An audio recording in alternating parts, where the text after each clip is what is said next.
about multiple dogman encounters that she's had starting in the early 2000s. Connie, welcome to Dogman Encounters Radio. Thanks so much for coming. Good evening. For starters, Connie, could you give us a brief bio on yourself? Well, I'm an old woman that lives out in the country. Let's see, in Iowa, to be exact. I just never thought I would see anything like this in Iowa, of all places, but I have.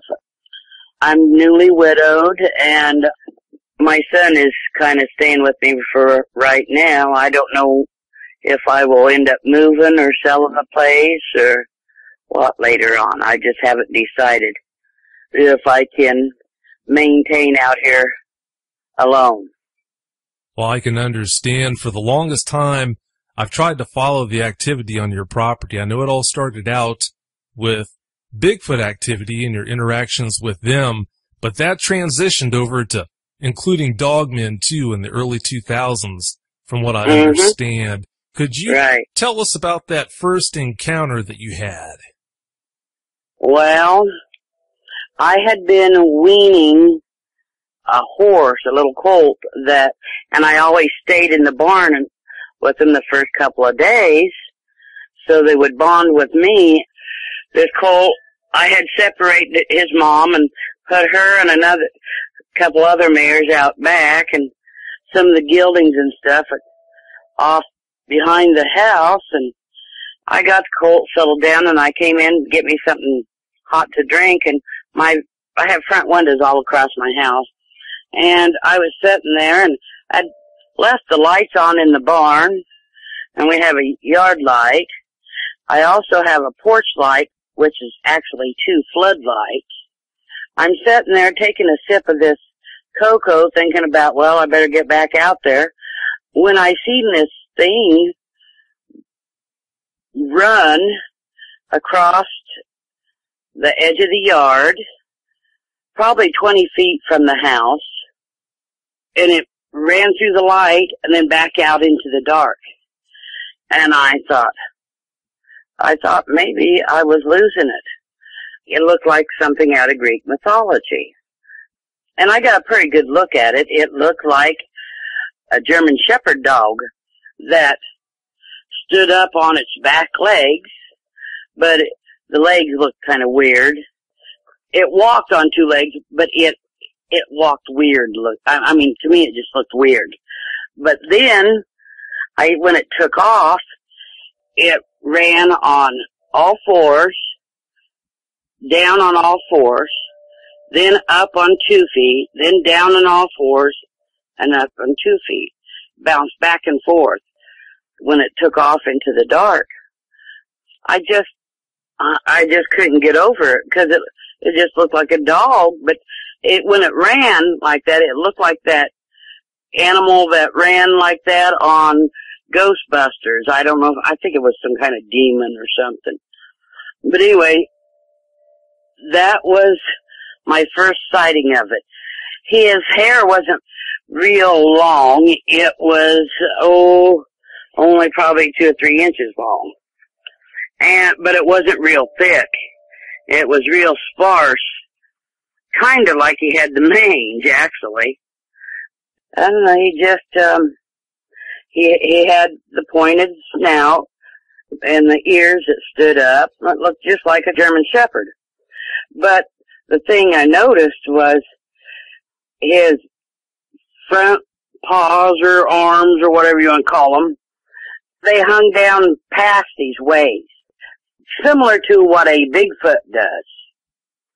I mean, they have the long arms that go down close to their knees. This is what this looked like, the front legs. But it did have paws. It didn't have hands or feet. It had big old paws. I thought to myself at the time, man, that thing must be cold, because it was cool out. It was in late September. I thought, well, I better get out there. It was headed towards the barn when it took off into the dark. So I set my cocoa down and took off, and I ran outside. And as I was running past the horse trailer, something hit it, and pushed the horse trailer up on two wheels. I just kind of pushed off. I was running fast, and I just kind of used the horse trailer and pushed myself off of that, and then on into the barn. I had another 15, 20 feet to go before the barn, and all the horses outside, the females were behind the barn. They were just, I call it screaming when the horses whinny really loud, and anyway, they were really making horrible screaming loud noises, both sets of horses. And I get in there, and the little colt was pretty upset, so I'm trying to calm him down. But before I did that, I flipped on a light that I have on the back of the barn. It's a stadium light, and it takes a little while to light up, but it lights up maybe 5-10 acres out back, and you can see.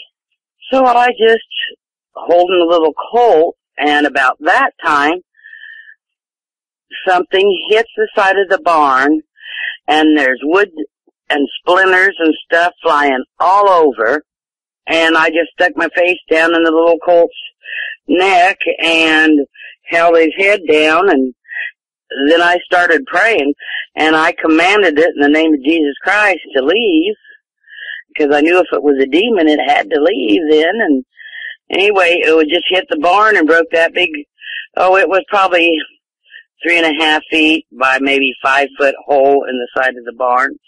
It was really kind of scary there. And then all of a sudden, it just disappeared. And the other horses all settled down, and I got the little colt calmed down and kind of peeked out the big hole in the side of the barn and put I think I put a gate or something up next to it. And that was my first encounter that scared the crap out of me. And I told my husband, I said, boy, I think I seen something out of Greek mythology. He says, what did you see? And I said, well, I seen this, I said it was a dog, like a German Shepherd dog, but it walked upright. And it was really strong because it tried pushing the horse trailer over on me. And he said, it's just hard to tell what you run into out here. He said he had seen some strange things during his lifetime, but he never told anyone about them. Earlier in the week, the dogs were barking and carrying on a lot at night. And then all of a sudden they would just get all quiet and scratch and really want to try to get in the house like they're going to tear down the doors. Earlier in the week, we had went for a walk down by the creek, and we had found this coyote. And it was a pretty large coyote to boot, and it was laying there, and Dennis was looking at it, and I wasn't really paying attention to the dead coyote, but Dennis says, hey, come here and look, this coyote don't have no blood. I said, what? And he says, come here and look at that. And he took that knife, his pocket knife, and poked that dead coyote, and it didn't bleed. He said, you see any marks on it anywhere? And we stood there for quite a while, trying to look this dead coyote over to see if we'd find any marks or what had killed it. Because it was just laying there, just dead. And I said, look at those prints. And we started looking at the prints, and there was, let's see, I'm guessing, I have it wrote down somewhere. I think they was like, the prints itself, we laid the cigarette package beside the print, and when we ended up measuring the package, it was like, the print was like 8 3/4 long and 8 wide. And it was in this moist sand on the bank, but it wasn't in the soupy sand. It was just the sand was moist. The print was probably 2.5, maybe even a hair more inches deep. I'm no runt, And I wasn't even making a dent in the, you could just see the shoe prints, the top of my shoes. I didn't hardly sit down at all.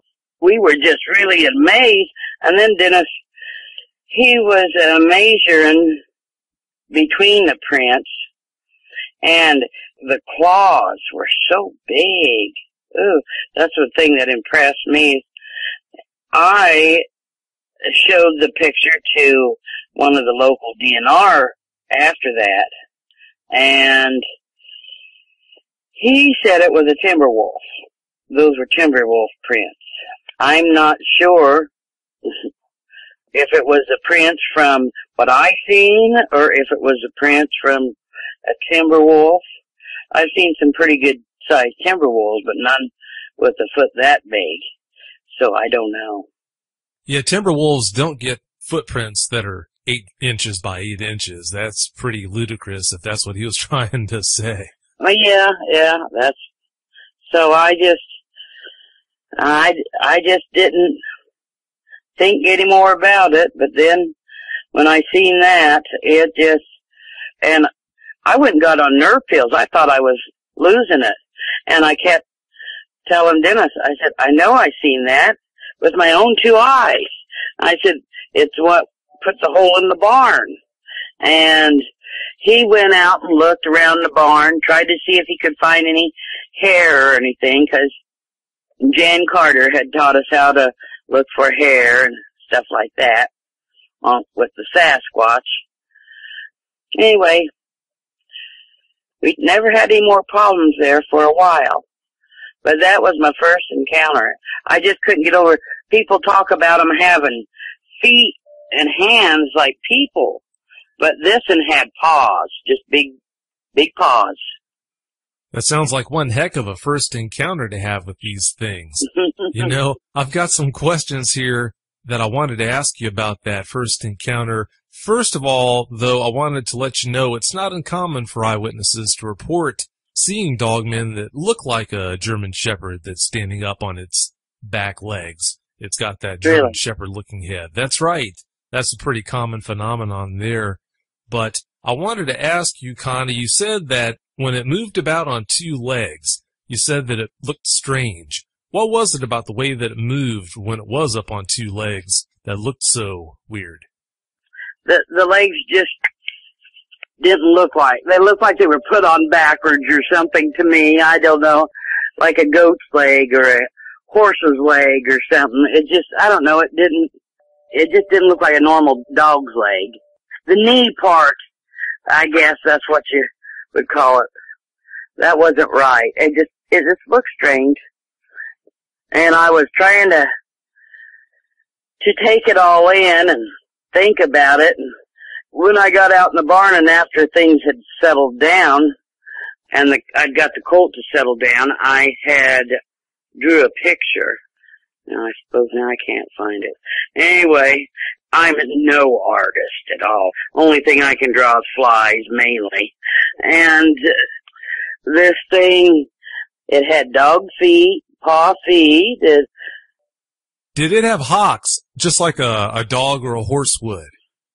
Is that what you would call that? Hocks. Yeah, that's it. Yeah, that's a very commonly reported feature on these things. Yeah, it just didn't look right. I don't know, it just was weird. That's pretty common. The whole its legs didn't look right thing, that's something that you hear all the time from people that see them. He had a mangy body, that's what I thought he had. He had a mangy, tannish colored, dark tan colored body. He had a body like a man's, only it was stretched out like a third more than a man's, if that makes sense. Yeah, I follow you. Between the steps, the different steps that we had found, feet prints out there, they were 36 inches apart. It must have been walking at that time. Mm-hmm. Let's see, I'm just trying to read my notes. I've added some notes that I'd talked to Bart Nunley and he had helped me figure out what it was. I showed him the prints. I was just scared to tell anybody because You know, it's bad enough to see Bigfoot and admit to it. But to see a dog man too, they really think you're wacky then. Yeah, don't feel bad about that. There are a lot of people in the Bigfoot camp that, for some reason, look at people that are dogman eyewitnesses as being strange or maybe even a little off base. I never will understand that one, but that's how it is, unfortunately. I've seen a few similarities. To me, their front limbs were longer like the Bigfoots are.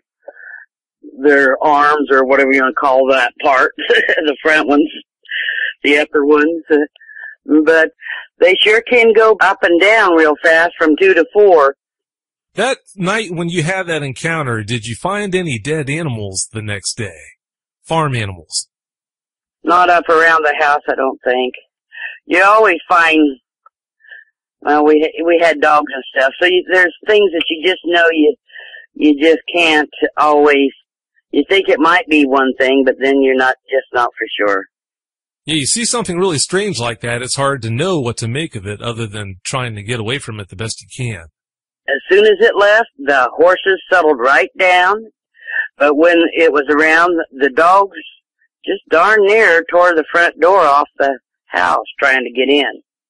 I mean, they were digging and really trying to, you know, it was weird how they were definitely scared. And I've seen them go hide or get out of sight from a Bigfoot, but never try to tear the door down. Well, I can't say I'll blame them.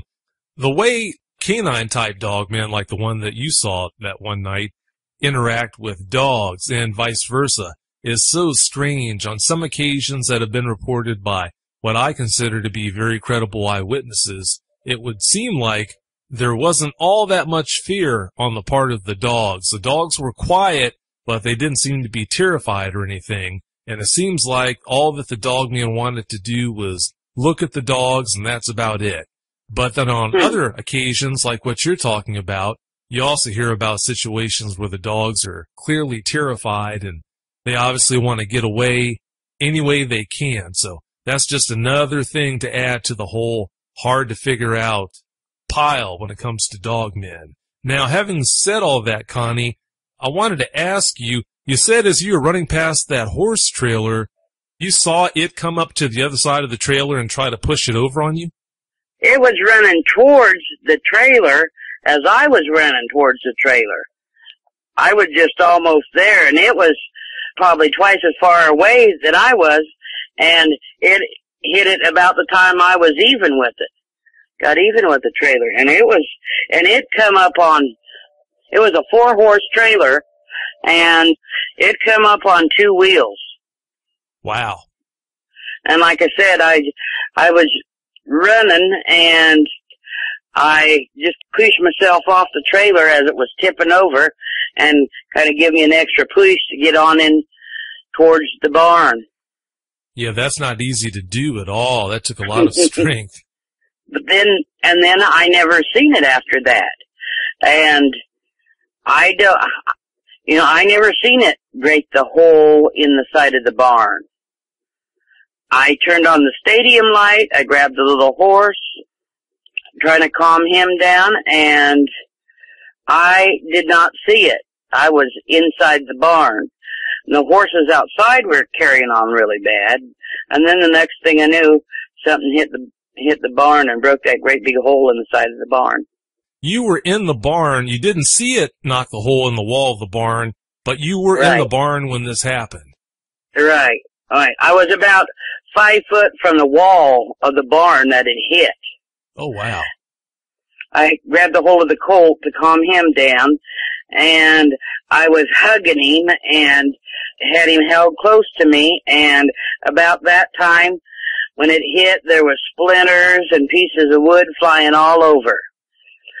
Then it was like it just disappeared. It was off and gone. The horses outside quieted down, nothing more. I'm not sure what he come up to close to the house for, unless it was the little horse. Other than that, I don't know. I mean, it looked pretty rough. It looked like it had the mange or, or something, because it looked like it should have had more hair than it did.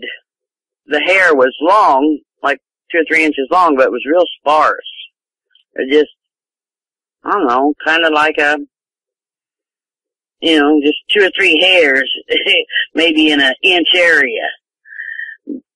And the reason I thought of mange was because I had seen a fox earlier that year that had the mange, and I thought, well, that must be going on around, in the animal kingdom, but, because it is contagious, I think.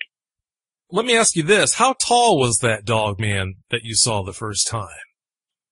Not over 6 foot tall. A smaller one. Okay. Thank goodness. And other than that, he just looked like a dog, other than the weird leg, the knees, or whatever you call them, hocks. Yeah, those hocks that stick out backwards. Yeah, that stick out backwards. Yeah, that's it. Yeah. Boy, you got it down, Pat. You know exactly what I'm talking about. Well, I've talked to more people that have seen them than I care to recount, so by now that's kind of old school for me. Moving on, Connie, you've got so many encounters that you've had. I want to make sure that we cover them all. Tell us about the second encounter you had. Oh, that was I think it was in July. The old man and I had gotten an argument. It was on a Saturday afternoon, actually. And I jumped in the Jeep to run down to the creek and pout. I was busy being mad and irritable and feeling sorry for myself. And anyway, I'm sitting down there, and pretty soon here comes the old man, and he gets in the car, and we sit and talk. As we're talking, I see this dog coming down the hill from across the creek. It was a pretty large-sized dog, and it looked like a collie. Anyway, and I'm talking to him and watching this, and it crosses the creek and walks away. It's probably a quarter of a mile up to where the car is parked. I seen it, and it had it had real long hair, like 4 or 5 inch long hair, and it was dark black, and it was matted. The hair was matted in places. But what got me was the head of it. It was on all fours, but it stood as tall as the top of the window, because I had my window down. All of a sudden, it just stuck its face in there and licked me on the side of the face. And I went, ah! And I turned around to ask the husband if he had seen it, and I turned back to look, and it was gone. Now, I know there are who knows how many people sitting at home listening to this story, and I know the question that they're dying, they just want me to ask more than any other question.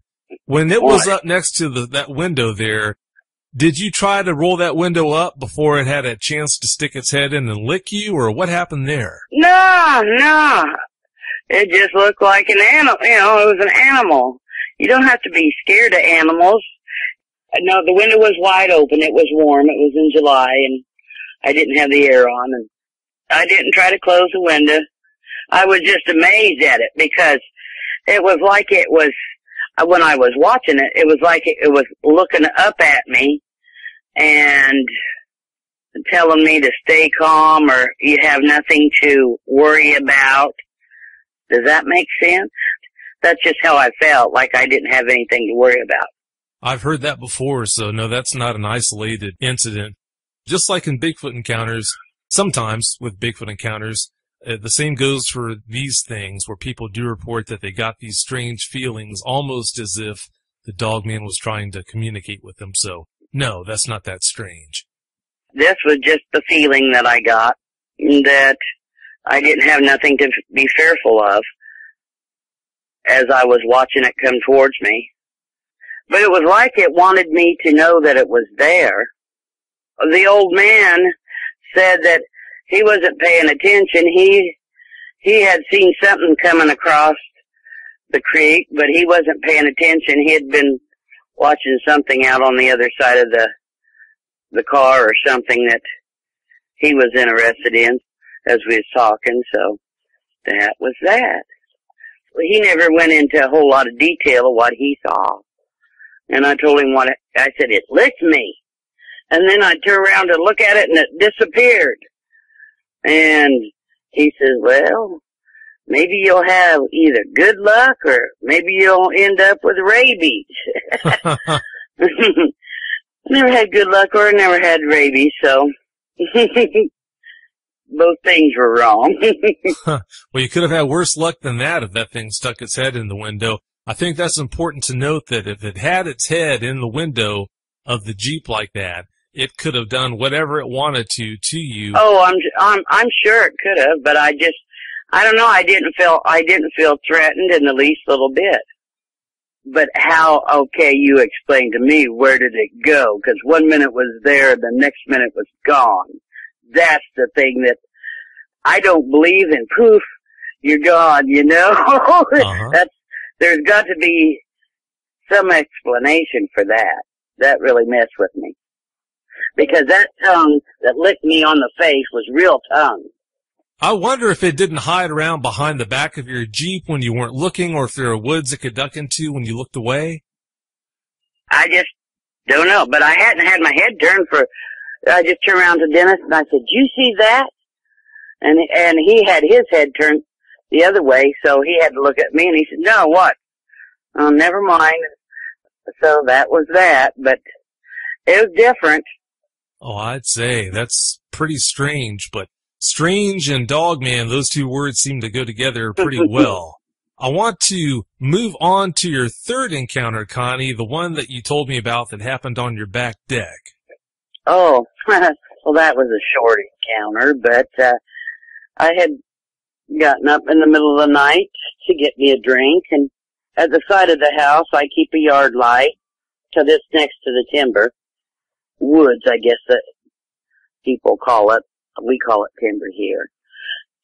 And I was getting a drink of water, and I was running the water, and I heard off the deck, we have a ramp.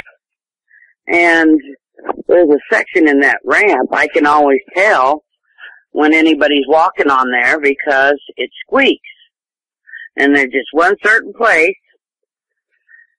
And time again, whenever little Sasquatch has tried to look in or something, I've heard that and I've seen him. But this was a shocker because it wasn't a little Sasquatch. It was a dog, well, a dog man, but his head looked like a chow's head, and he was kind of reddish. And he had the chow head, fuzzy, furry, chowy. You know, from talking to you before about that encounter, Connie, you told me you made it clear that you thought that as if dogmen weren't strange enough on their own, you mentioned how you thought the fact that this one had a head that looked like a chow dog's head, how you thought that was so strange. There are a lot of dogmen that have been reported as being seen with heads that look like that. There's a picture on the internet that you can dig up called the On-Away photo. It's a photo Let me write that down. Yeah, it's called the On-Away photo. For any listeners that want to jot this down and research it too, I'll spell it for you. Are you ready? Yeah. All right. It's spelled O-N as in Nancy, A-W-A-Y. On-Away. It's the On-Away photo. And the history behind that photo, if I remember correctly, a family had pulled off the road late at night. I believe it was their son was in the back seat, and he was looking out the back window when they pulled away. Well, when he was watching out that back window as they were pulling away, he says that he saw this creature that was on two legs chasing after that vehicle.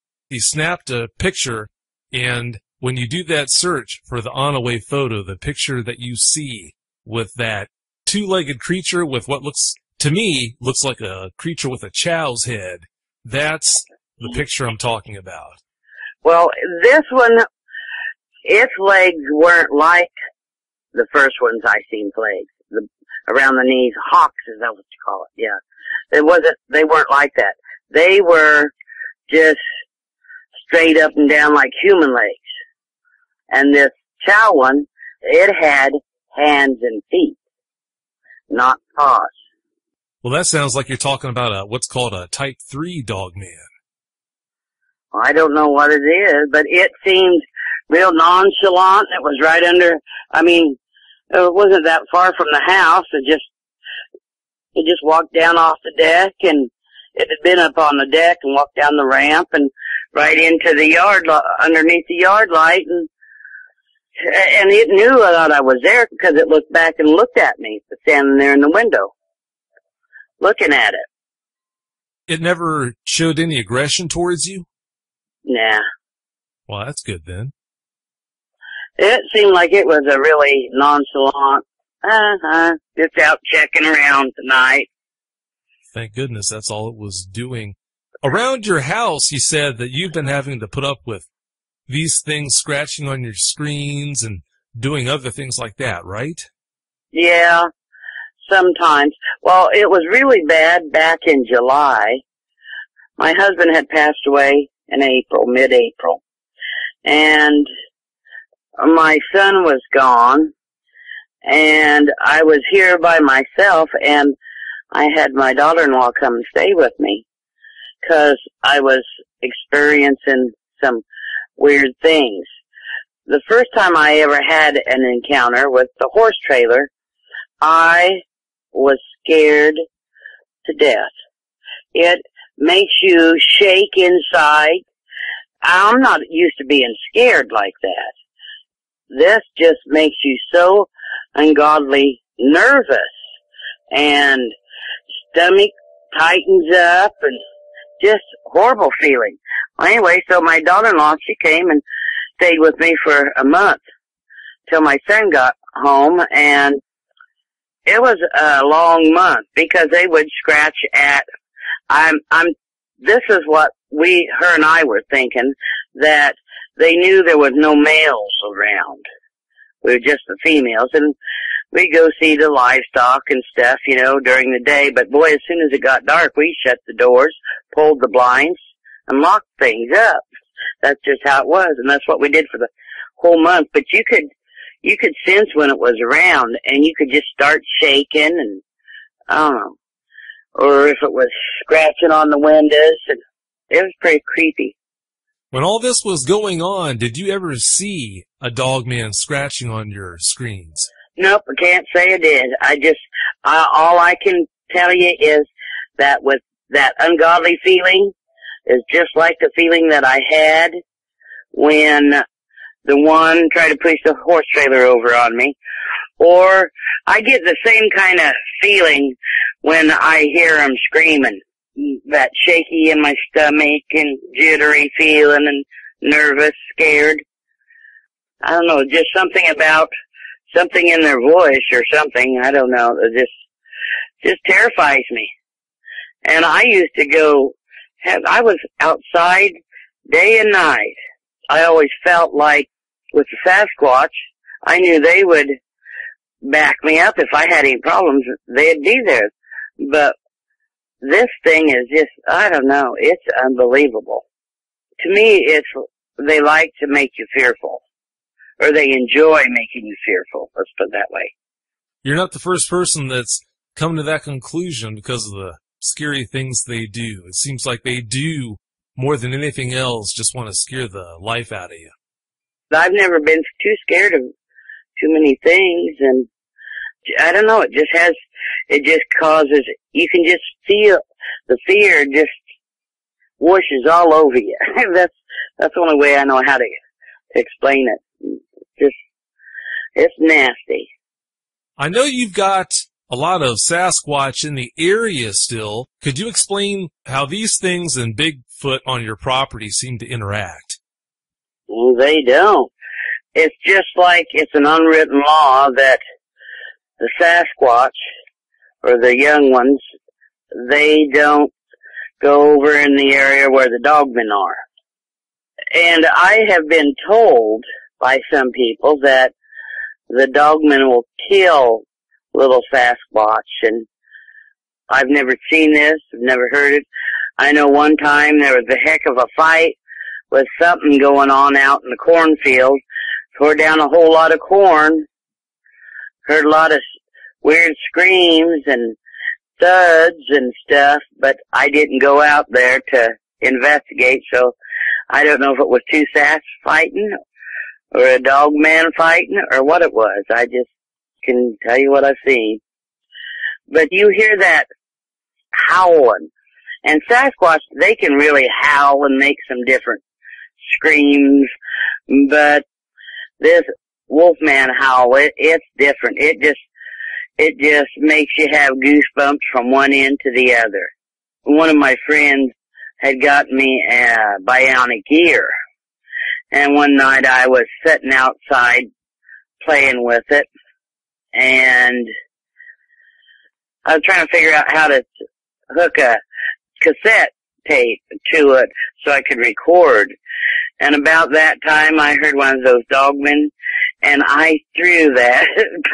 it just startled me, and I threw it, and now I don't have a bionic ear anymore. Oh, no. I can't blame you, though.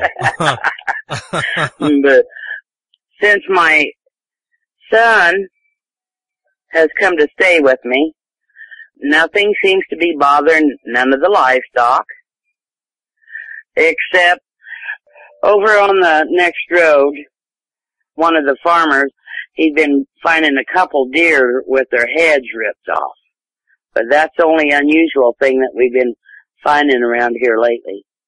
Do you see these things in the wintertime also? No. You can hear them sometimes, but you never see them. I never have, anyhow. I just don't talk to anybody about it. They all think I'm nuts anyway because I see Sasquatch. So I don't say too much about the dogmen. But there has been one other thing, but I'm not sure if it was a dogman or just an oddity. Well, I've seen a couple things in the last few years that I'm not sure what they are. Like the one I'm pretty sure is a dog man that looks like one of those dogs that lay by the pyramids. They got real pointy ears and a long, narrow snout. I seen one that looked like that, and then I just remembered about the light-colored one I seen. It looked more like a normal, I don't know if they have white wolves around here or not, but I seen one. I think that's what it was, but we live on these Indian burial grounds, and there's a lot of different stories and myths about spirit dogs and stuff like that. So I don't know if I just see this stuff. One granddaughter seen one of the dog men, but she won't talk about it. She just said it wasn't a Bigfoot, Grandma. It was scary. You said that you do have Indian burial mounds close to where you live. Yeah. How close? No, quarter of a mile. Oh, wow. That's very close. No wonder you see so many dogmen in your area. For some reason, when Indian burial mounds are in the area, sightings of dogmen skyrocket. Really? That's right. It's a very common phenomenon. That's not to say that if you live close to an Indian burial mound that you're guaranteed to see dogmen. No, I'm not saying that. But if you live near an Indian burial mound or Indian burial mounds, plural, that just means that for some reason your chances of having a dogman encounter go up drastically.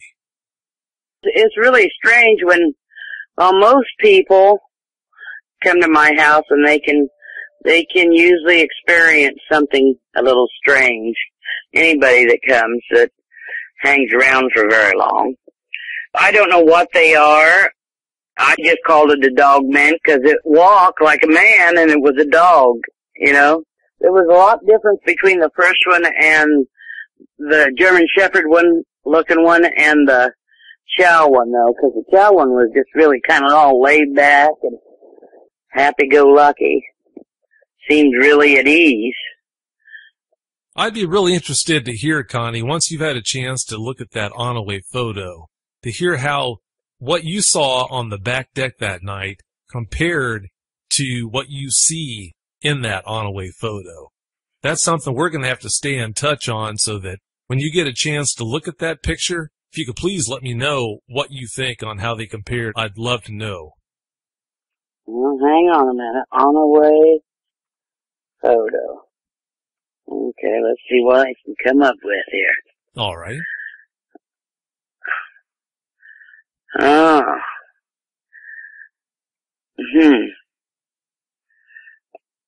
I did a search with 3 words, Connie. If you type in on away, the word photo, and then the word dog man, the very first picture that pops up is the picture that I'm talking about. Okay, I'll add dog man then. Okay. Okay, well, tell me what are they doing? Well, in this picture, all you see is a view out the back window of what looks like maybe a minivan, and then you see this grayish-looking dog man that looks to be running after it. Hang on a second. I think I see it. All right. Yeah, it does kind of have the body was skinnier. Maybe the head, the ear, yeah. It looked quite a bit like that, I guess. You're saying that the one that you saw on the back deck had a skinnier body than the one that's in that on-away photo. Yeah. But the head was pretty similar then. Pretty much the same. Okay. So, it looks like a chow. Yeah, it does, doesn't it? Uh-huh. Definitely. It looks a lot like it. But it was just, I don't know. It was totally different from the other one, though. I wonder where these things come from. At first I thought they were demons. But then, when you start hearing other people seeing it, it makes you feel better. Like you're not crazy as all get out. But you still like to know where they came from. What are they? You know? Oh, sure. They're more elusive than the Bigfoot. They seem to be around here. 'Cause you can always catch a glimpse of a Bigfoot, you know, crossing the field or over by the creek or down by the river or something like that, where you only see the dogmen at night, too. That's why I've never seen one in the broad daylight. That encounter that you had down by the creek with that collie-looking dog man, that was after dark? No, that was in daylight. Okay. But, that's why I wondered if it was a dog man or if it was a phantom dog or, you know, 'cause it was black. And, well, also on our lower field is where, Black Hawk had his last encampment before, they decide to civilize him and send him on down the river. I think a lot of this spirits and stuff, residual, I don't know. You know, you watch all these ghost things and I think maybe some of it has something to do with some of it, but I'm not sure. I can't tell you what a dog man is. If it is, I mean, it looks like a dog. I know the one that licked me felt like a dog's tongue when he licked me on the side of the face. But to see him walk like a guy, a man, a human, you wonder if somebody hadn't mixed with some DNA somewhere, you know, and mixed it all up. It is really hard to figure, that's for sure. And as far as anyone being able to tell you what a dog man is, anyone that tries to tell you that they can tell you what a dog man is, guaranteed liar, because no one's got the answers on that. but it would be nice to know, but it's one of those mysteries that you're just going to have to hopefully live long enough till they find out what the outcome is. I'd say so. Well, Connie, do you have any closing points you'd like to make? I think dogmen are kind of dangerous, and I would be very aware and very fearful if one was around. I know I would be, and I don't know, I think you couldn't trust them very good.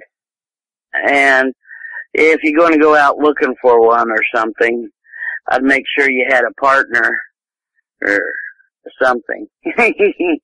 But, yeah, they're just strange things that I can't really say what they are. I know we've seen them. They're out of the norm, that's for sure. That's for sure. And so, you just be careful in the night when you run across anything like that. Connie, I can't tell you how much I appreciate you coming on the show and sharing all those great experiences with us. Well, I had fun. Don't be a stranger, okay? Okay, okie dokie. Have a great night. Thank you, Vic. Thanks. Bye-bye. Bye.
Episode 21.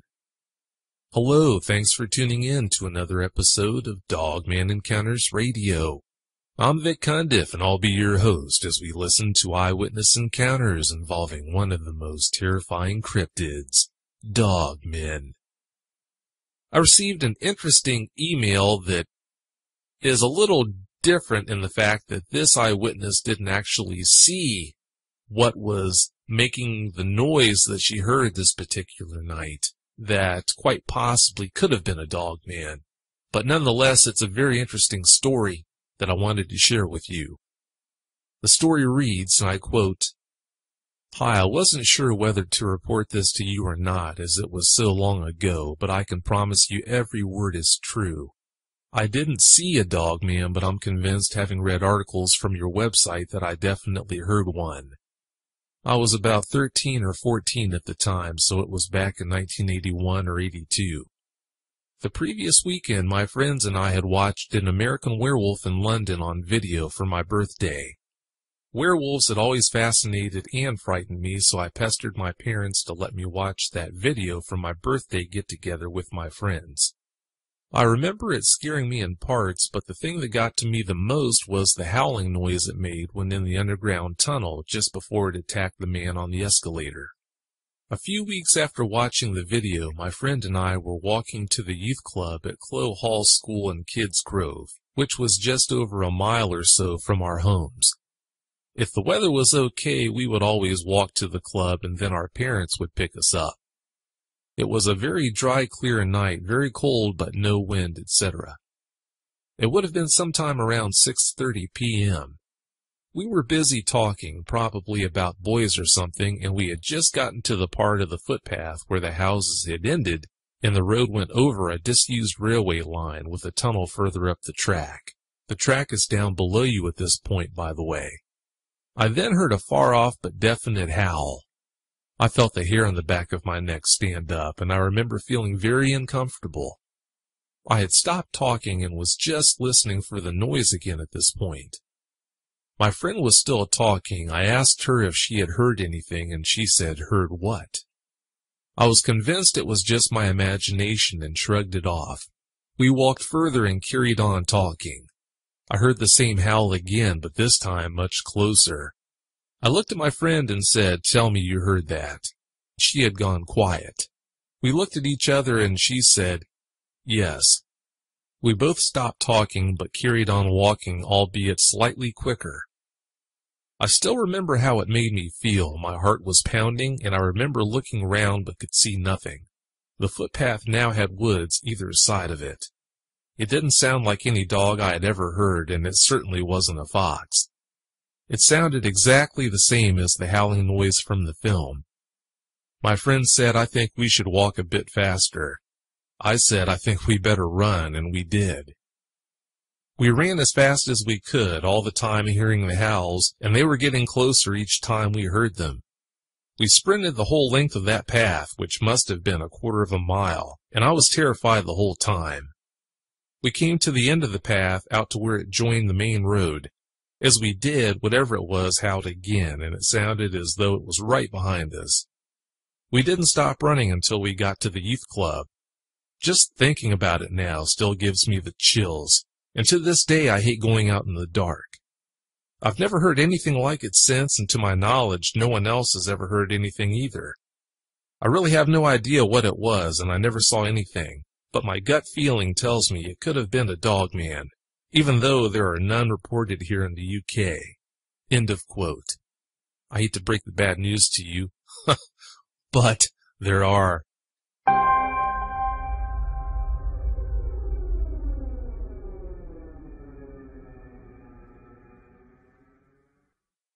Tonight's guest is Larry Parker. Larry is a Vietnam vet with 6 years' experience in the Navy, including 2 of those years spent with the Marine Recon Unit. Larry lives in northern Michigan and is an avid outdoorsman. One day while hunting with his best friend Dave, he had a chilling dogman encounter. He's here to share the details of that encounter with you tonight. Larry, welcome to Dogman Encounters Radio. Thanks so much for coming. I'm glad to be here, Vic. Please give us a brief bio on yourself. I was born in December of 1955. I'm not a young buck anymore. I'm closer to 60 than 50. Ex-military. I did 6 years in the United States Navy. Some of that was with the Marine Recon Unit.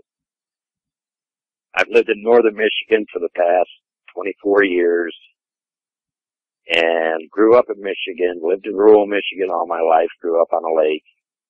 I'm a mechanic in the surf industry. I've been that for the last 23 years, and I work on all the specialty equipment that they use on golf courses. Interesting. Please tell us about your experience in the woods, Larry. I know that you've spent a lot of time out there, but what did you do while you were out there? Oh, when I'm out in the woods, I check for all kinds of different things. Normally, you listen for your crows, your blue jays, squirrels, birds. You look for tracks to see what type of animals are running through. I hunt morel mushrooms. I hunt big game here in Michigan. And, you just familiarize yourself with what natural woods are like. Areas where you find no wildlife, that's areas of concern.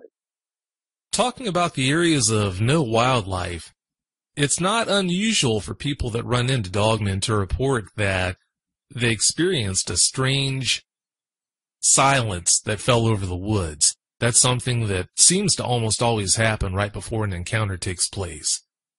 Yes, it was the same thing with my encounter, and where we had the encounter at was an area we were setting up for hunting.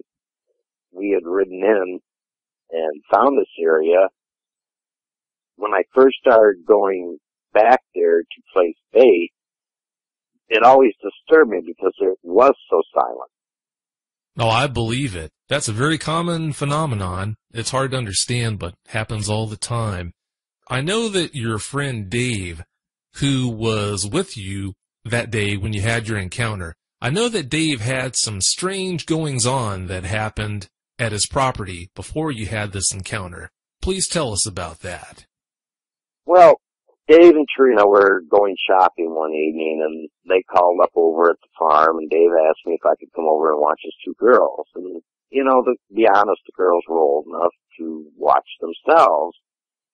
And I agreed to it and went over there, and Dave had his weapons out. He had a few pistols and some long guns, and he was just really nervous. And I said, Dave, I said, what you got all the weapons out? He says, oh, just in case you need them. And he kind of just shrugged it off. And they left, and the oldest daughter, Britta, she said, you know, there's something coming around here. And I figured, oh, probably just coyote. Maybe they saw a wolf or something. I told her, I said, look, everything's fine. I said, I can use any one of these weapons. I said, you know how good I shoot? I said, you're all right.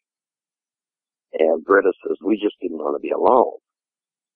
So I could kind of understand that. Two young girls that don't really venture into the woods, that are living in the woods, and they're from suburban Detroit, and I could completely understand how they felt. So I didn't notice anything going on, didn't hear anything that night that I was there. It wasn't until actually a few weeks later on that everything came forward. Please tell us about the area where this encounter took place. I know that it took place across the road from where Dave lives, but give us the layout of the land. Well, it's mixed hardwoods and swamp. There's pine also, and we were, from Dave's house, we were in probably 2, maybe 2.5 miles back, right at the boundary of state-owned land and privately owned land. And we got permission from the landowner to use their property to hunt on. It was thick, dense, and then you get into areas where it was a little more open, but we kept skirting that swamp. So when we came across the game trails that we found, and it was kind of active recently, you know, I looked at the deer tracks on it and everything, and that's all I saw was deer. I figured, well, I said, Dave, I said, we can hunt here. I said, this is a good area. And then again, I noticed that there was no birds or anything when we were looking around the area, deciding what we were going to do there. And we went ahead and we built our ground blinds out of natural sticks and everything that were laying on the ground. And that whole time back in there, it was quiet. It was strange. You know, I'm game for adventure. I like going into different areas and hunt and testing my skills as a woodsman. But this was just strange. It was just the strangest place I'd ever been in. And it was mixed. You could see the swamp, and you were on the hardwoods and pines. You know, a beautiful area. Sounds like it was a really pretty area. Pretty, but awfully creepy, it sounds like. Yeah, and I would venture to say it's an area that I probably would not go back into. Oh, I could definitely understand that, especially after what happened to you. Let's jump right into your encounter. Please tell us all about what happened. Well, Dave and I were bow hunting in October, and we decided that rifle season was about a month away, and we wanted to go in deep enough to where we could actually get some sizable game that not too many people would have the nerve to trek back into, because most hunters only hunt within a half mile from their vehicle. Here in northern Michigan, opening day of rifle season, the Orange Army is just unreal. So we went and we scouted. We actually took horses and went in on horseback initially. And we found the area that we wanted to hunt. It was mixed woods and good game trail, like I said earlier. So we figured we'd need to find a two-track to come back into, and a two-track is like a little vehicle path that goes through the woods up here. We found a two-track and rode it out, and then rode back up the main highway back to his property. And at the time, I had a little 89 Toyota 4x4, and we put bags of apples and buckets of carrots in it, and we went back there and we scattered it in the area. We don't put a pile out there. We scatter the bait. As a hunter, I feel hunting off a pile is relatively unethical. And so I went back there and I maintained the area and kept bait in the area for them. And every time I went back in there, it was like I felt like I was being watched, like something was there. And I'd taken binoculars with me, and I'd look through my binoculars and try and see what's going on. And I'd get up into the bed of my pickup and look. There's nothing I could see. There were times where I thought I saw something move, but then I didn't see anything. And so that's how we got into that area. Something had been eating the bait, and I figured it was deer, or maybe even not being on a swamp, possibly a bear coming in. That kind of a thing, I thought. And so, opening day of rifle season, we went back in there and hunted in the morning. And there wasn't much going on in the morning. I mean, not a blue jay, not a squirrel, not a crow, not a raven, nothing. And we went in the house and had our lunch, and we sat there and we discussed the area for a little bit. So that afternoon we went back out there into the new area. And Dave asked me prior to going back out there and prior to the morning hunt for me to bring a different kind of round with me, and it was a ballistic tip round. And I had backup clips for my 30-06. It was semi-automatic, 3x9 by 40 millimeter scope on it. Really nice gun. And, you know, I'm thinking, well, sure, I'll bring it. I've hunted deer with these rounds. They're great. That afternoon, we went back out there, and it was about 4:30 in the evening. We got out there about 2, and I hadn't seen a thing. But I kept getting the feeling of being watched. I kept feeling a presence. And there were times where I thought I noticed movement in the area around me, and I looked where I thought I saw the movement, and was nothing there. Well, I brought a binocular with me, like a small telescope with a filter on the thing, and I used that to pick up deer and everything because of how well camouflaged the deer are. And I still saw nothing.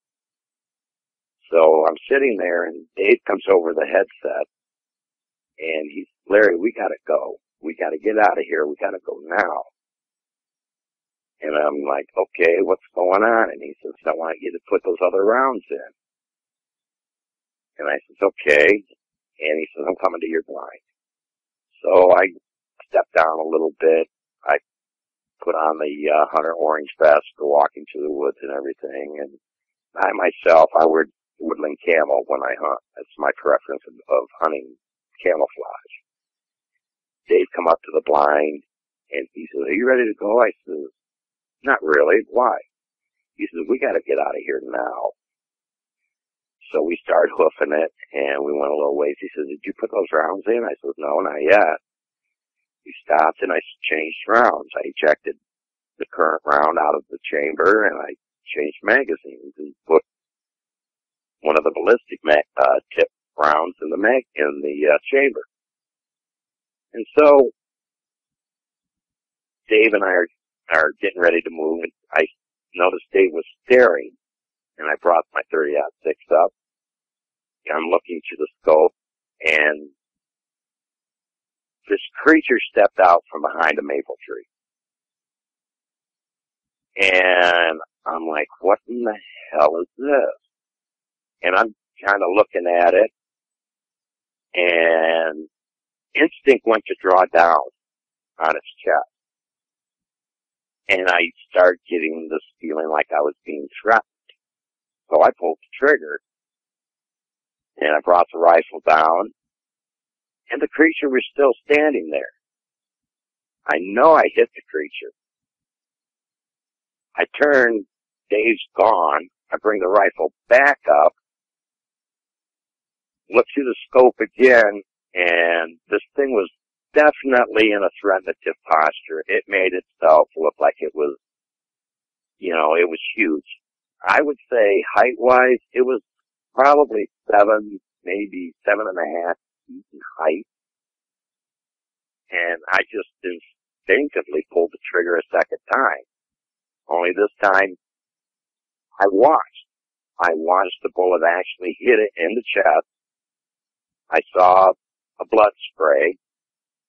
Then I brought the rifle down, and I looked, and the creature was still standing there.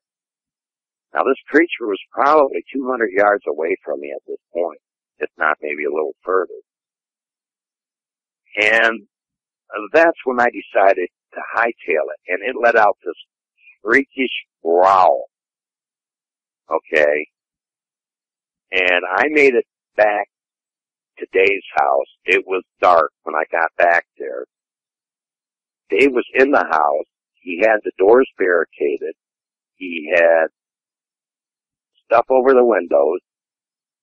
And he had all of his weapons out. And it took me about 5 minutes to get Dave to let me in. At that point, I said, Dave, I says, what in God's name is going on? And Dave leveled with me. He said, this thing has been coming around the house for a couple weeks. He says, Larry, I set you up. He says, I know you shoot it. He says, I didn't have the gunpowder you got. And he said, what do you think it is? I said, I can tell you what it's not. I said, it's not a bear. I said, I don't know what it is. So we talked for a little bit, and I went out to my truck and I left. About 2 in the morning, I get a phone call from Dave. He says, you got to come over here. He says, you're not going to believe what's happened. I said, oh, come on, man. It's 2 in the morning, Dave. He says, Larry, he says, I'm not pulling your leg or anything. He says, you got to get over here. He says, this thing came up. He says, and the horses they got attacked. He says, the lean-to was tore up. And he says, you've sewn up the horses before. He says, bring your suture kit. Because I've got one of these packs that I've got ready. If I gotta get up and go, I can get up and go. And a suture kit's part of my first aid kit in this pack. So I get over there and I look at the horses and I couldn't believe what I saw. You could actually see 4 distinct claw marks in the hind haunches of one and 3 distinct claw marks in the neck of another. And I know from experience and studying big cats that this was not an attack by a big cat. Maybe on one horse, seeing how it was up by the neck. But on the rear haunches of the other one, I doubt it because a big cat comes down from a top and attacks from behind. And it goes around the neck and it goes to bite through the neck and sever the spinal cord and bring the animal down. That's how they take down an animal. But on top of this, the lean-to that he and I had built was just ripped to shreds. And, I looked at Dave. I said, yeah, I can sew up your horses and that. I said, I can do that for you. I said, what has been going on? And they told me about it. Britta actually saw the thing looking in the window. And she said, Larry, it looked like a big wolf. She says, as a little girl, I remember the Little Red Riding story, she says, and seeing in the books. And she says, it looked like a big wolf. And I says, okay, that's interesting. And within a couple of weeks, well, actually it was a week, Dave and Trina had packed up everything they owned, moved to Tennessee, and put their house up for sale because of this. Now, even today, when you go back into where their house is, you still have that feeling you're being watched. And it's dead quiet. Like there's something there. And my wife and I went back there a little while ago, and we weren't even there 60 seconds. Didn't get out of the car or anything, and the wife says, we got to get out of here. I don't like it back here. She says, it feels creepy. She says, there's something watching us. Nobody was there. So we left right away. I wanted to actually get out and see if I could find any claw marks in the uprights from what was left of the lean-to. And I just find the whole thing very, very mystifying that it's probably still there. You know, and this has been, 17 years ago that this creature forced these people out of their house. Wow, that had to be quite the encounter to try and get over. As far as Dave, Trina, and yourself would go, have there been lingering nightmare issues and PTSD issues you've been dealing with? Oh, I've been diagnosed with PTSD for quite some time. It has to do with what I did in the military. The stuff I did in the military is highly classified. I went to Vietnam, the end of Vietnam, and when our presidents said we're not sending people in, they would send us in. And I'd never been allowed to reveal anything that I did. But that's where my PTSD came in. And, you know, it may be that my training and what I went through might be the reason I'm still alive. You are not the average Dogman Encounter eyewitness. That goes without saying. If it had to happen to someone, I'm so glad that you did have the training that you obviously brought to the table. That's about the only good thing that can be said about that. Moving forward, what do you have to say about people that go out actively looking for dogmen, knowing now what you know about them? This is a creature of unknown strength, unknown capabilities, unknown temperament, and they've got to leave it alone. They're messing with a hornet's nest is what they're doing. Oh, I'd say they are. How good of a shot are you, Larry? Let's put it this way. My record speaks for itself. And in the United States Navy, I experted out in marksmanship of both small arms and long rifles. Wow, that's really impressive. I heard you say that you specifically hit it in the chest with the second shot that you fired, but with the first shot, is that where it hit as well? That's where I was aiming at, was right dead in the chest. The type of round I use will disintegrate a Chevy engine block. And I had shot deer with it, and it makes a mess out of a deer when you shoot a deer with it. And I figured that round would be a down-and-out round, but it had no real effect on this creature. I mean, it apparently it just passed through it, is what I think. That's a scary thought.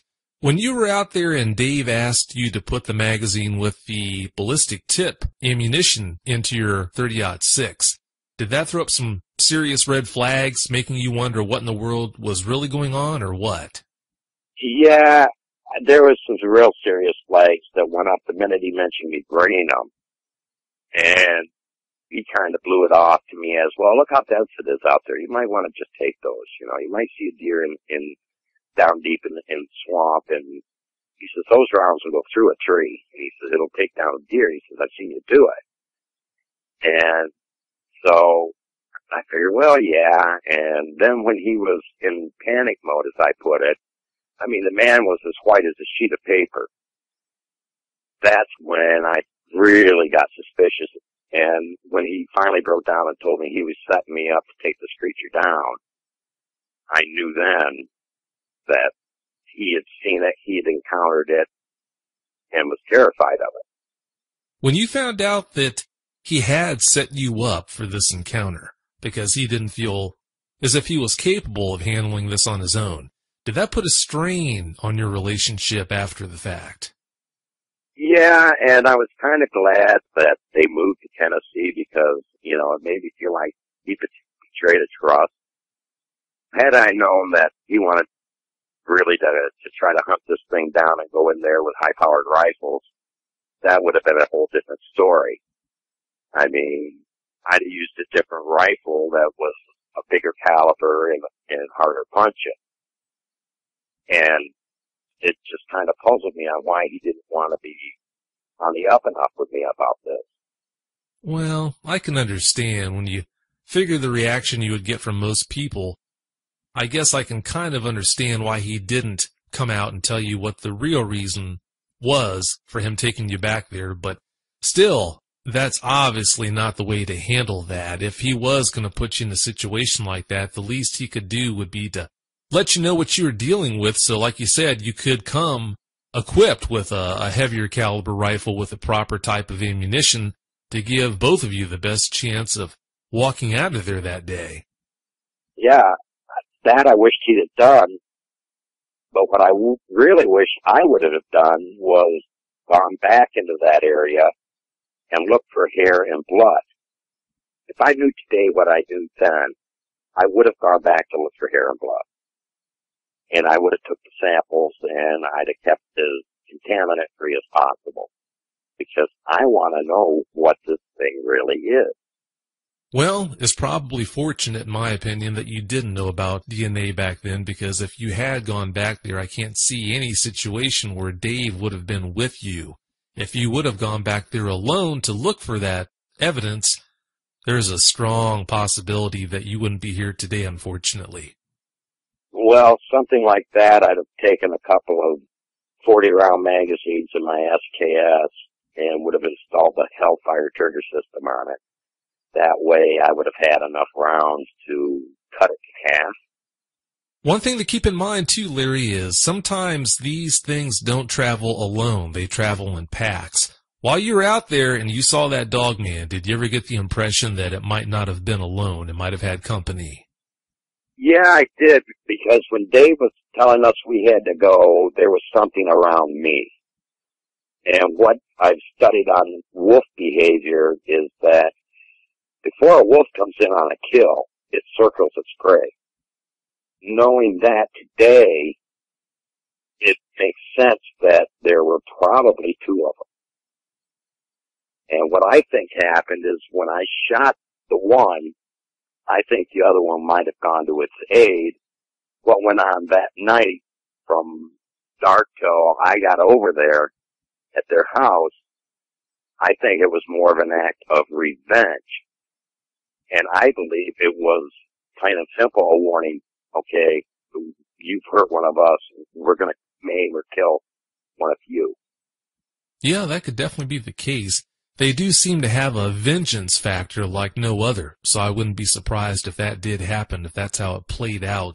That day when that encounter happened, Larry, was Dave so shook up that, in your opinion, he would have been unable to help you defend yourselves, or do you think he would have been able to help out firing at this dog man or these dog men if they would have attacked you that day in the woods? Well, Dave had his .30-30 Winchester with him, and he did chamber around, and he wasn't an ex-cop, so I'm hoping he would have had my back. I think if he knew I was just out there by myself and there were more than one, that yes, he would have had my back on that. But, you know, the fact still remains that you're right. They travel in pairs or 3 or 4. You don't really know how many there are when you see one. You could see the one and there'd be 2 coming up on your back fixing to take your head off. That is a scary thought, isn't it? Yeah, it's a very sobering thought. And today when I go out and in the spring we have morel mushrooms. come up. If I go out mushroom hunting, even today, I take a rifle with me.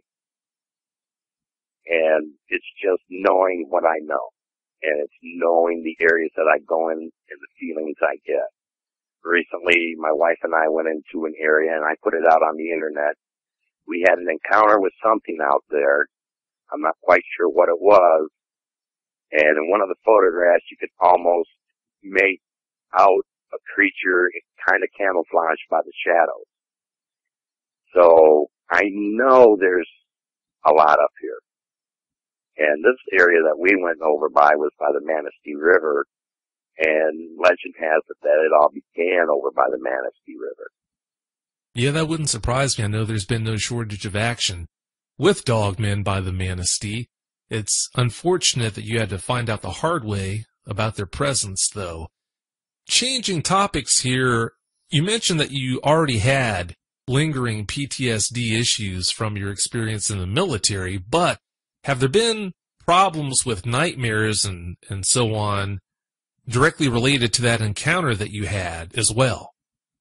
I've had, I wouldn't really call them nightmares. I've had dreams that have woken me up and I've been in a sweat.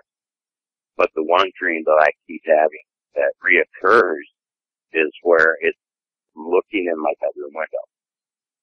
That's the one and only dream that really reoccurs that bothers me. They did a sleep study on me because I was having problems sleeping, and they found out my brain don't shut down. And I think that's due to the reason of that encounter in the woods. You know, I think my subconscious has stayed on high alert for all these years. How far do you live from where that encounter took place? Oh, let me think here. I live about 9 miles from it. 9 miles. Understand, I'm not sure if you knew about this, but just in case you didn't, I want to bring something to your attention. There's a strange phenomenon where these things, it's not uncommon for them to follow eyewitnesses home, where someone will see one, and then normally before too much time has elapsed, they'll see that one or one like it around their home.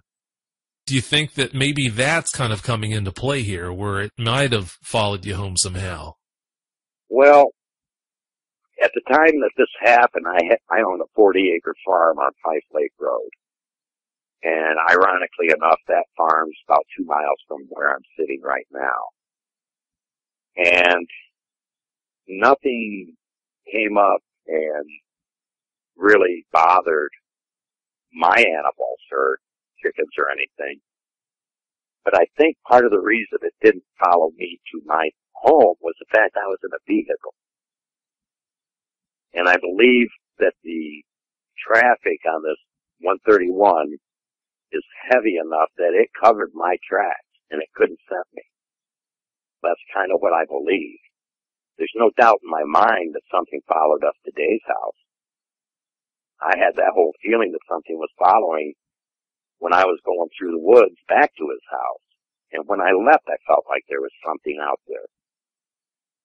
But as to whether or not, you know, it wanted to bring revenge against, let's call myself the Trigger Man, or against Dave, I have a feeling that Dave might have done something prior to this that brought all of this on.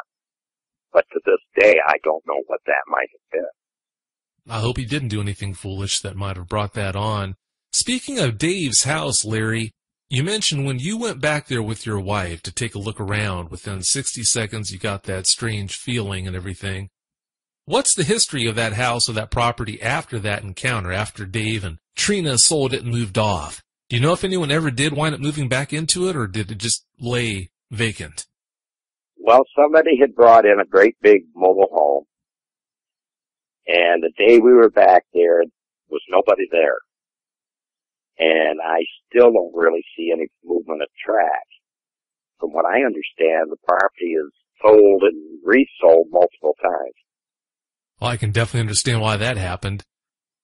I don't know. I haven't taken the time really to find out who bought it, track them down, and interview them to see if they had any occurrences back in there. And I think that's something I'm going to have to go to the county clerk and look up and find out and maybe make some phone calls. After what happened that one day, I'd be astonished if anyone that moves into that property did not have problems. So that would just make sense that it would be hard for anyone to stay there for any period of time. Now, shifting gears for a little bit, Larry, when Dave approached your blind that day when you were out there hunting, did he ever come clean on that and admit that maybe he had seen that dog man and that's why all of a sudden out of the blue he was in so much of a hurry to get out of there? No, he just kept saying that there's something out here, there's something out here. And I don't know, I'd never really seen Dave terror struck until then. So I don't know what was all going on. Just like I said a little bit ago, I do need to know what he did. Because there might be a way to remedy it and to calm the area down again. Well, I wouldn't count on that too much. I don't know of any instances where something like that's happened and anyone's been able to squash things to the point where an area was safe to go into again. For some period of time, I think that area is going to be an off-limits type of place. Well, today, so many years later, that whole area has been cabled off with steel posts and a 1-inch steel cable blocking your way in there, and it's posted no trespassing. So somebody knows something's up and they know it's coming out of that area. Well, that's good. I'm glad they've got it cordoned off like that. If they didn't do that, more than likely someone would get hurt if they ventured back into that area. I think they would too, and it just brings me to realize something, that there was a Kalkaska County prosecutor found dead on a 2-track out there, and it wasn't too far from where this sighting and occurrence that we had happened, and it was caused a deathless heart attack, and I'm wondering if he had an encounter, and it terrified him so bad that he died.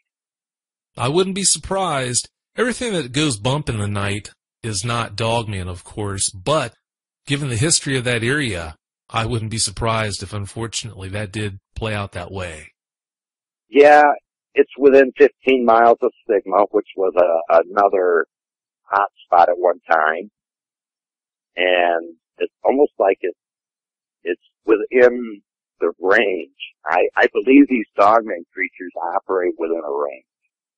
You know, like a bear or a big cat. A big cat, they claim, might have a 250-mile range that it roams, or a 100-mile range. That's what I think goes on with these dogman creatures, is they operate within a specified range.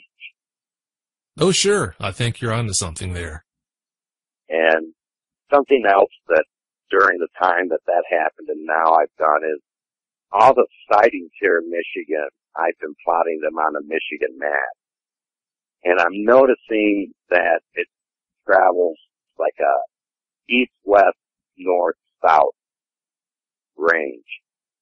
But ironically enough, it's along major corridors, major highways, interstates, and there it would have ample food from roadkill and what have you, and it may all make sense to me that these areas are still wooded, it's got the food, they're probably still in that area. Oh, I'm sure they are. Yeah, it's funny how they've got all that room to roam, but they stay so close to us. But like you said, we do offer so many sources of food for them, whether you're talking about the roadkill you just mentioned or people leaving out trash that's so easily accessible. It only makes sense that they would hang around us like they do. Yes, and I've seen the photos of them in town. There's one that comes to mind where it was standing by a lamppost. And that was taken back in the 30s. And it was odd that that photo was shot the same year that a gentleman up in the UP shot a giant wolf. And I came across that photo and I put it out on the internet, this wolf. And I mean, granted, this one wolf gutted weighed 183 pounds. So if it was entirely intact, it'd be over 200-pound wolf. from tip to toe, standing upwards with 7 feet 11 inches in height, and the top of its head was 12 inches across. It makes me think that maybe people had seen that type of a wolf years ago, and when it went upright on its hind legs, surveying its prey, that some of the dogman sightings from the 30s and the 20s and prior to that may have been these big wolves. You know, I've heard it postulated that a lot of these sightings that happen today are just cases of misidentification. Someone saw a timber wolf that stood up on its back legs, but I never have bought into that. I think it's just something just totally different from that. The creature that you saw that day, could there have been any way that it was a timber wolf that was standing up on its back legs, or was its morphology and dimensions different so that you know as a fact it could not have been a wolf? No, there's no doubt in my mind that it was not a wolf. When I had my farm here in Fife Lake, I had 3 hybrids, and they were 75% Alaskan timber wolf. And there's no way it could have ever been a timber wolf or a big coyote. You know, I saw the hybrids I had, and the male topped out at 125 pounds, and I've seen him on his hind leg. And no, it wasn't a wolf. It wasn't a canine as we know it. This is something that's new. This is something that's completely different than anything I've ever experienced with wolves and things of that nature. Like you just hit on, when a wolf stands up or a dog stands up, they obviously have a different build, totally different build, when you view them front on, for example, than a human would. Could you describe how what you saw that day looked when you were looking at it head on? It was upright. Its front arms or legs were similar, but not totally like a man, you know, a human. The legs, you can see the definition of the human type thigh, but they narrowed down at the bottom of the leg where our ankle would be, and it didn't look like it was standing on an actual foot. It was a little bit different. That's the only way I can describe it. So it looked like it had a stifle joint instead of a knee like a person would, the way a dog that's standing up on its back legs would, but it had much more impressive looking thighs than a dog would have. And then on the lower legs, it had hocks instead of a traditional flat-footed stance like a person, you're saying. Right. That is what I'm saying is it looked like to me. It's pretty unnerving, isn't it? Yeah, it is, because you look at the average dog and they can outrun a human. So my thought is, if this thing really wanted to kill me, it could have. It could have caught me at any time. But it didn't. So I'm believing that it wasn't really me it was intrigued with. I think it was Dave and his family. You looked through the scope and saw the round hit its chest.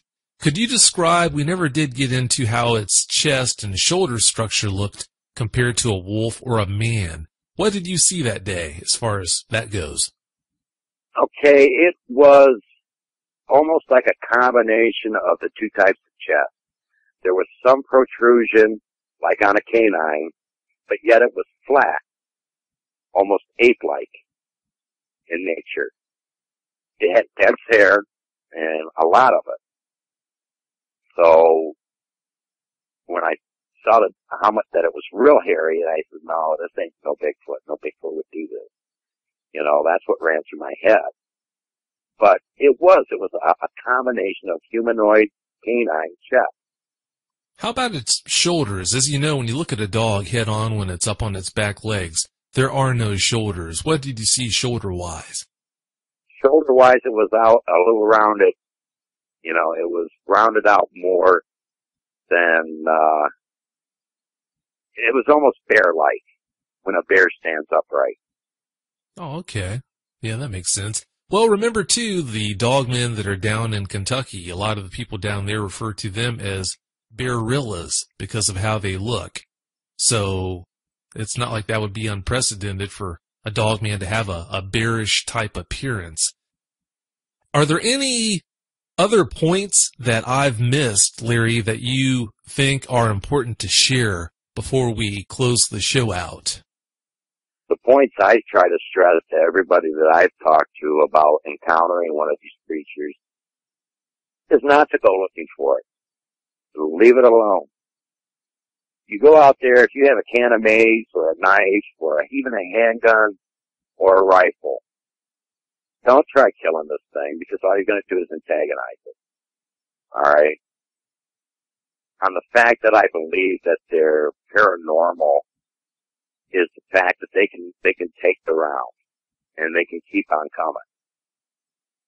And, you know, you're messing with something that you don't know. And if you're a kid or a young person or a young adult from the inner city and you want to go hunt a dog man, I'm going to tell you flat out, you have no business being in the woods.